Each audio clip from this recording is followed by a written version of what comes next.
ఇంకా ఏం ఆలోచిస్తున్నావు సుభద్ర? అక్కడ నువ్వు భయపడినట్టుగా ఏం జరగట్లేదు కదా. వాళ్ళిద్దరూ చాలా అన్యోన్యంగా ఉన్నారు. ఒకరి మీద ఒకరికి బోలెడంత ప్రేమ ఉన్నట్టు కనిపిస్తుంది.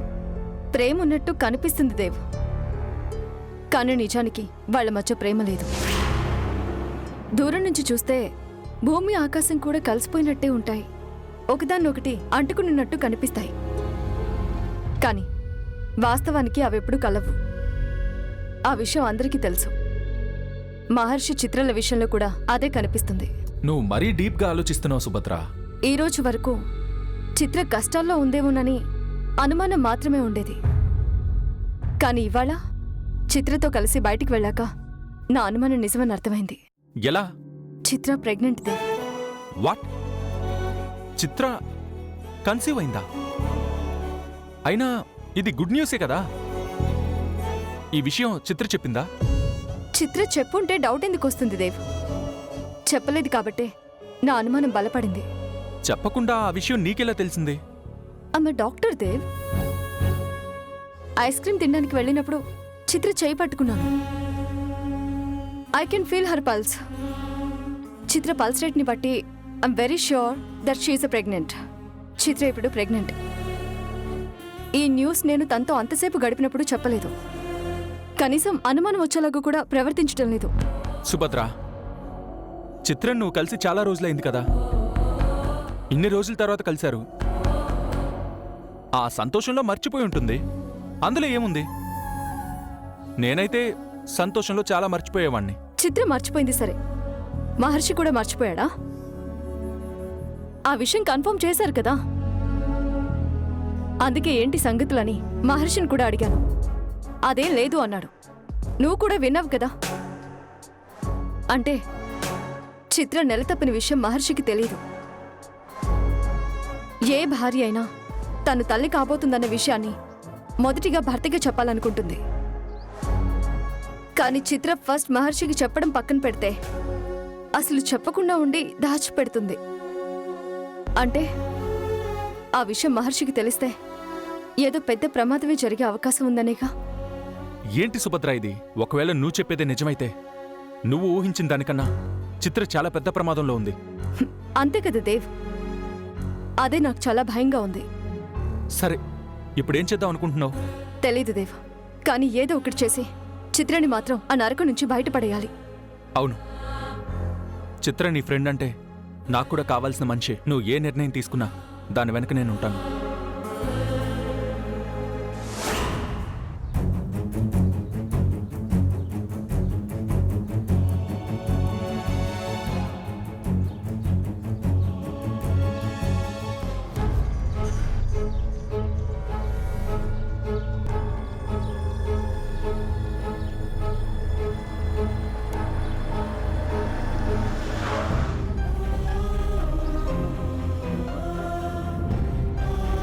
దండాలయ్య హరిబాబు గారు. నమస్తే.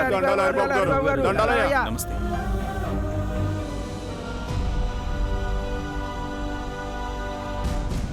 నమస్కారం.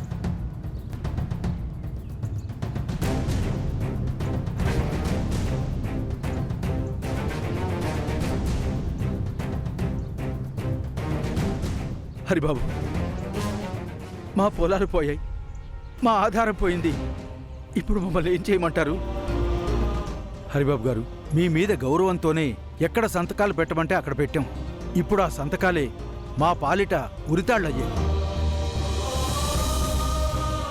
మేం పండించడానికి పొలం లేదు, తినడానికి తిండి లేదు, ఏ పని చేయడానికి ఉపాధి లేదు.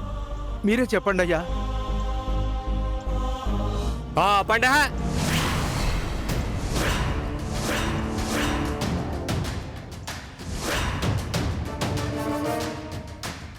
ఎవరిని పట్టుకొని ఏమడుగుతున్నావు? ఎక్కడైనా బలిపశు వచ్చి అమ్మోరికి మొరపెట్టుకుంటుందా? పెట్టుకున్నా అమ్మోరు కనకరిస్తుందా? హరిబాబుని పట్టుకొని ఏంట్రా ఆ మాటలు? ఏటి ఇప్పుడు కూడా బుద్ధి రాదా? గుడి లేని దేవుడు, గద లేని భీముడని ఊరేగించారు కదా. ఇప్పుడు మీ ఊపిరి ఆపేస్తున్నాడు. ఇంకా ఆయన్నే పట్టుకొని హరిబాబు నువ్వే ఏదన్నా చేయాలి, హరిబాబు నువ్వే మాకు దారి చూపించాలని మళ్ళీ అడుగుతున్నారా? సిగ్గుండక్కర్లా? భిక్షగాళ్ళ మీరు? చెప్పండి, భిక్షగాళ్ళ మీరు? ఏయ్ తాగొచ్చావేంట్రా? ఆపవయ్యా. ఊరంతా వల్లకాడవుతుంటే తాగొచ్చావా అని అడుగుతావా? మా దేవుడు మా నాయకుడని నెత్తినెక్కించుకుంటే నెత్తిని తొక్కే నరరూప రాక్షసుడు. ఏం కూసావురా నిన్ను? సింహ, నువ్వు ఆగన్నా. నీ గురించి తప్పుగా మాట్లాడిన వీడి నాలుక తెగ్గొస్తాను. వదిలేమన్నానా? వదిలిపెట్టావు. చూశారుగా, ఇది ఈయనగారి నాయకత్వం. ఊర్లో ఎవరు తప్పు చేసినా శిక్ష వేస్తాడట. అదే ఆయన తప్పు చేస్తే ఇదేంటి అని అడిగినందుకు నాలుగు కోస్తాడట. నేనేదో 2 సెంట్లు పక్కోడి పొలంలో ఆక్రమించానని ఓ రైతు అయ్యుండి ఇంకో రైతుకు ద్రోహం చేస్తావా అని ఊరు నుంచి వెలేశాడు. ఇప్పుడు ఈయన గారి వల్ల ఊరందరి పొలాలు పోయాయి. రైతులందరూ అనాథలైపోయారు. మరి ఈయనకేం శిక్ష చేయాలి? పొలం పోయినా పర్లేదు, పస్తులున్నా పర్లేదని మౌనవ్రతం చేద్దామా? అక్కర్లేదు. తప్పు నా వల్లే జరిగింది. నేను చెప్తేనే మీరంతా సంతకాలు పెట్టారు. నేనే కొంచెం జాగ్రత్తగా ఉండాల్సింది. చేతులు కాలిపోయాయి హరికృష్ణ. ఇప్పుడు ఆకులు పట్టుకుంటే ఏం లాభం? నా తప్పు వల్ల మీరు ఇబ్బంది పడ్డా నాకు ఇష్టం లేదు. నాకు కొంచెం టైం ఇవ్వండి. ఇస్తే ఆ సురేంద్ర గారి దగ్గరికి వెళ్ళి వచ్చిన లాభంలో వాటాలు పంచుకుంటావా? ఏంటలా చూస్తున్నావు? మాకు తెలియదు అనుకుంటున్నావా? ఇప్పటి వరకు మొహం ఎరగని ఒకరిని తీసుకొచ్చావు. ఇది సెజ్జన్నావు. వాడికి భూములు ఇస్తే బాగుపడతారన్నావు. ఈ ఊరి జనం అంతా పిచ్చోళ్ళు. నేను చెప్పింది చేస్తారు, నేను చావమంటే చేస్తారని వాళ్ళ చేత గుడ్డిగా సంతకాలు పెట్టించావు. అసలు విషయం బయటపడేసరికి వాడిలా చేస్తాడని, మీకు ఇలా జరుగుతుందని అస్సలు ఊహించలేదని కాకమ్మ కబుర్లు చెప్తున్నావా? మేము నీ కంటికి మరీ అంత ఎదవలా కనిపిస్తున్నావా? ప్రమాణపూర్తిగా చెప్తున్నాను, నన్ను నమ్మండి. ఆ సురేంద్ర ఇలా మోసం చేస్తాడని నిజంగా నాకు తెలీదు. ఇంతకాలం నన్ను నమ్మారు, ఇంకొంతకాలం నమ్మండి. మీ భూములు ఎక్కడికి పోవు. ఆ సురేంద్ర ఎక్కడున్నా పట్టుకొస్తాను.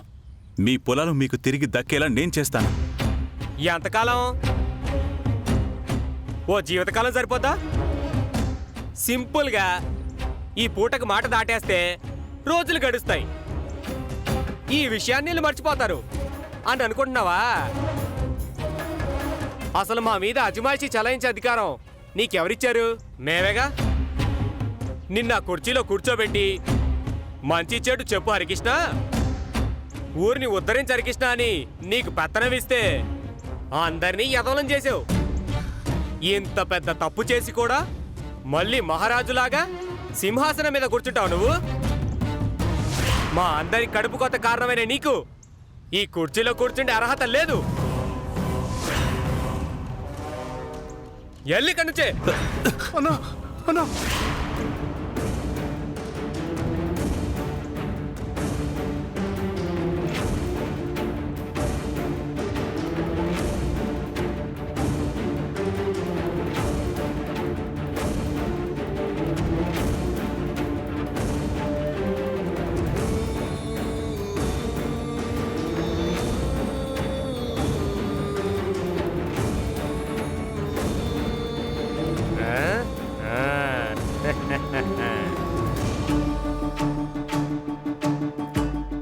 ఈ కుర్చే కదా నిన్ను మహారాజు చేసింది, నీకింత అధికారం ఇచ్చింది.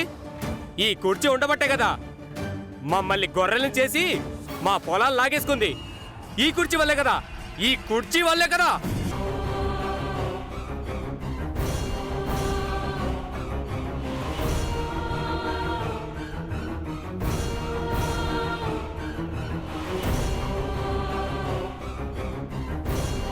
ఒరేయ్, అందుకరా పెట్రోలు.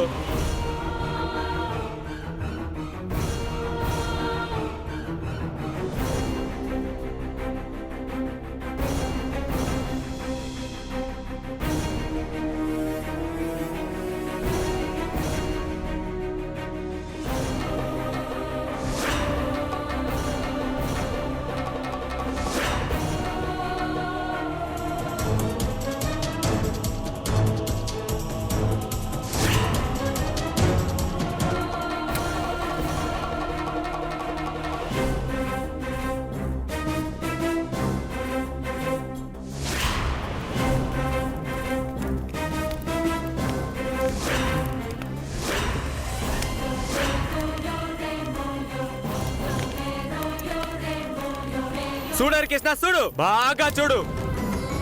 ఇప్పుడు కుర్చీనే తగలబడింది. వీలైనంత త్వరలో మాకు జరిగిన నష్టానికి పరిహారం చెల్లించాలి, లేదా అప్పుడు నీ ఇల్లు తగలెడితే గుర్తుంచుకో.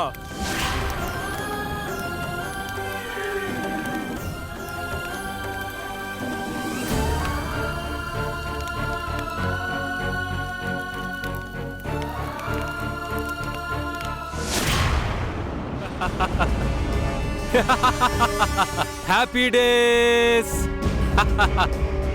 Happy days, happy days.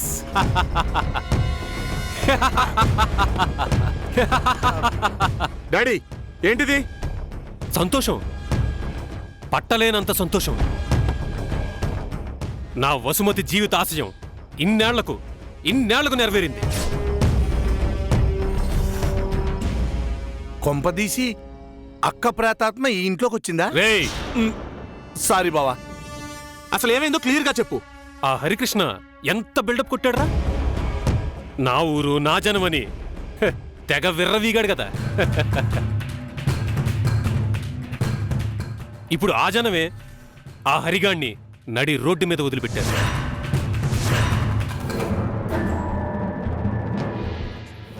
ఒక చెక్క కుర్చీ ఊరి మధ్యలో వేసుకుని దాన్నే సింహాసనంలా ఫీల్ అయిపోయాడు కదా.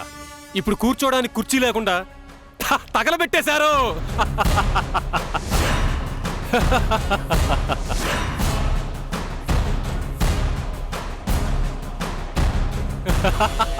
ఏంటాడి ఇది? అవతల హరిగారు కష్టాల్లో ఉంటే మీకు నవ్వెలా వస్తుంది? ఆయన ఈ ఇంటి అల్లుడు, మన మనిషి. ఎవడ్రా మన మనిషి? ఏ రోజైనా ఈ ఇంటల్లుళ్ళ ప్రవర్తించాడా? అత్తమామల్ని గౌరవించాడా? మీ అమ్మ చావుకి కారణమయ్యాడు. ఈ ఇంట్లో సంతోషం అనేదే లేకుండా చేశాడు. అలాంటి వాడు ఈ ఇంటి మనిషా? No, never. అయినా మీతో నాకు మాట్లాడరా. ఇది నా వసూకల. తన సంకల్పం గొప్పది కాబట్టి తను చనిపోయినా ఆ దేవుడు నా వసూకలను నెరవేర్చాడు. ఈ హ్యాపీనెస్ ని సెలబ్రేట్ చేసుకోవాలి. తినండి, ఇదిగో. నాకొద్దులే బావా, మిడిల్ ఏజ్ కదా, షుగర్ వస్తుందేమో. అవసరమా? తీసుకురా, తీసుకో, తీసుకో, తీసుకోరా. వద్దు డాడీ.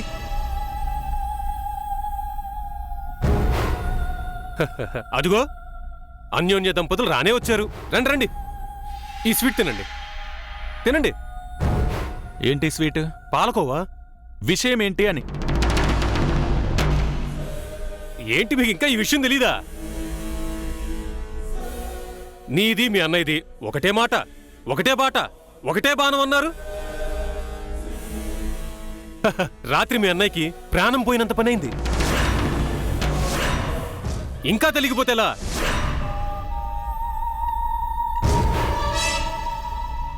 ఏంటి మీరు అనేది? నిజం.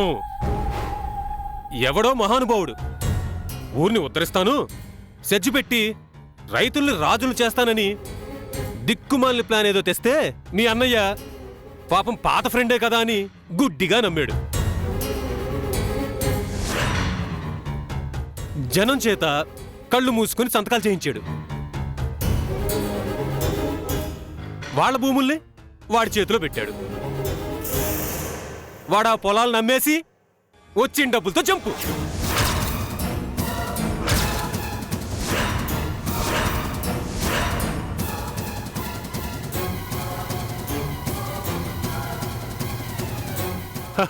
పొలాలు కొన్నోడొచ్చి జనం మీద పడ్డాడు. జనం వచ్చి మీ అన్న మీద పడ్డారు.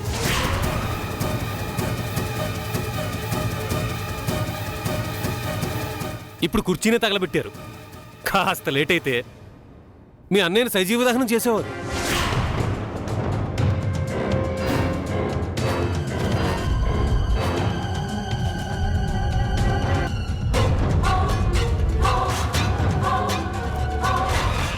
మా అన్నయ్యని మోసం చేయడం ఏంటి అసలు? మీ అన్నయ్య ఏమన్నా ధర్మరాజా? చేసిన పాపం ఊరికే పోతుందా? ఈ రూపంలో వెంటబడుతుంది. డాడీ నా మీద అరవడం కాదు, వెళ్ళి మీ ముద్దుల బావని ఓదార్చండి. లేకపోతే జరిగిన అవమానానికి ఉరేసుకొని చస్తాడేమో.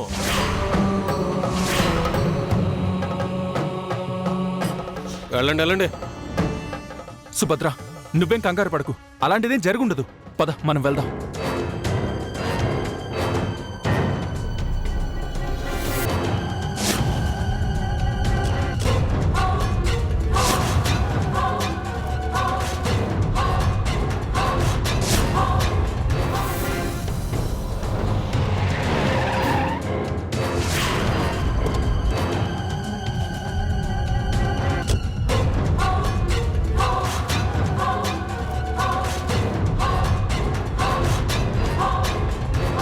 అన్నయ్య అన్నయ్య ఏమైంది? ఏమైంది అన్నయ్య? నువ్వెన్ను చెప్పు, అసలేం జరిగింది? వీళ్ళంతా కలిసి అన్నయ్యని అవమానించారమ్మా. ఆ సురేంద్ర చేసిన మోసానికి అన్నయ్య కారణం అని నోటికొచ్చిన మాటలు అన్నారమ్మా.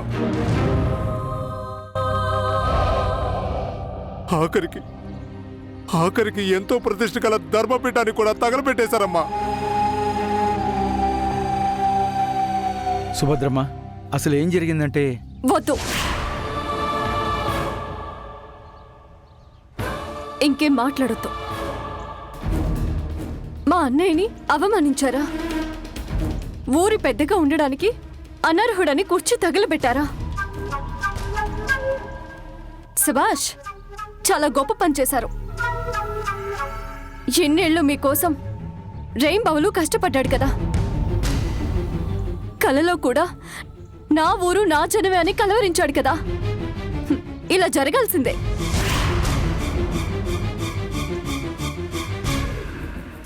ఏంటి మౌనంగా ఉన్నారేంటి? సంబరాలు చేసుకోండి, కానివ్వండి.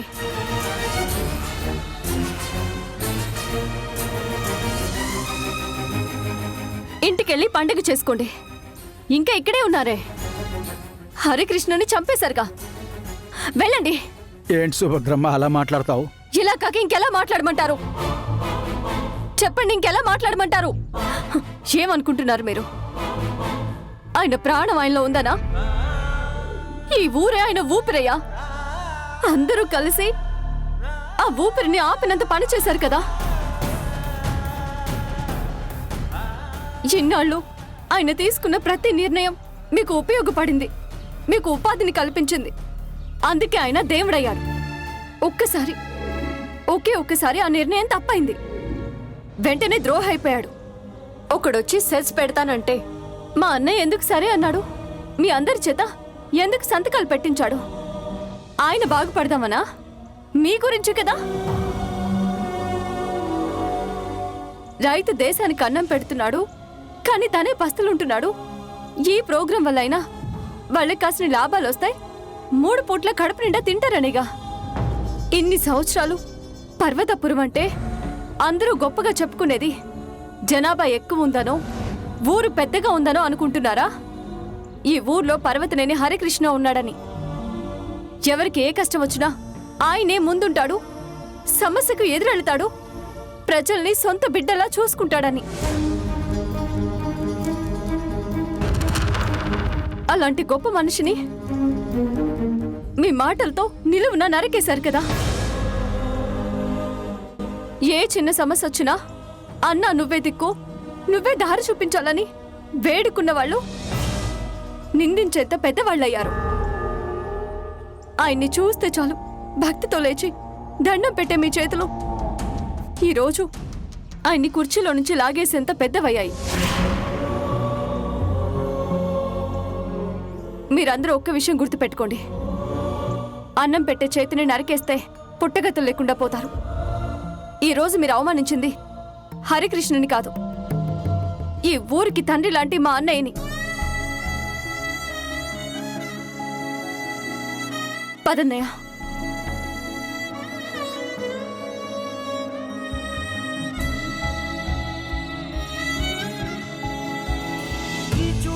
పొంగిన పొగరు మా ఊపిరి దీపపు చమురు, ఇక మనపై మారే పటి వెలుగెవరు, ముందడుగై నడిపేదెవరు, ముప్పును తెగ నరికేదెవరు, నువ్వు లేనిదే కన్నీరే ఊరు.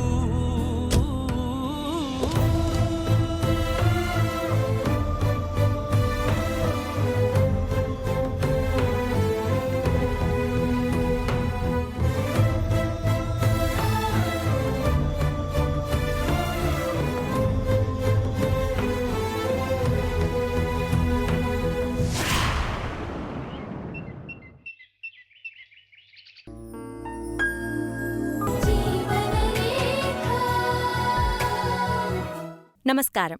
మహిళా ఆరోగ్య దీపిక జీవనరేఖ కార్యక్రమానికి స్వాగతం. గర్భధారణ ఒక అనిర్వచనీయమైన అనుభూతి. అదే సమయంలో ఎన్నో జాగ్రత్తలు తీసుకోవాల్సిన సమయం కూడా. ఎలాంటి ఆహారం తీసుకోవాలి, ఎలా వ్యవహరించాలి అని చాలా విషయాల్లో అనుమానాలు వస్తూనే ఉంటాయి. లేడీస్ కన్సీవ్ అయిన తర్వాత చాలా జాగ్రత్తగా ఉండాలి. ఆ టైంలో ఆడవాళ్లు చాలా డెలికేట్గా ఉంటారు. ముఖ్యంగా ప్రెగ్నెన్సీ టైంలో భార్యాభర్తలు శారీరకంగా దూరంగా ఉంటే చాలా మంచిది. ఎందుకంటే ఏ చిన్న పొరపాటు జరిగినా నష్టం భారీ స్థాయిలో ఉంటుంది. చిత్రా,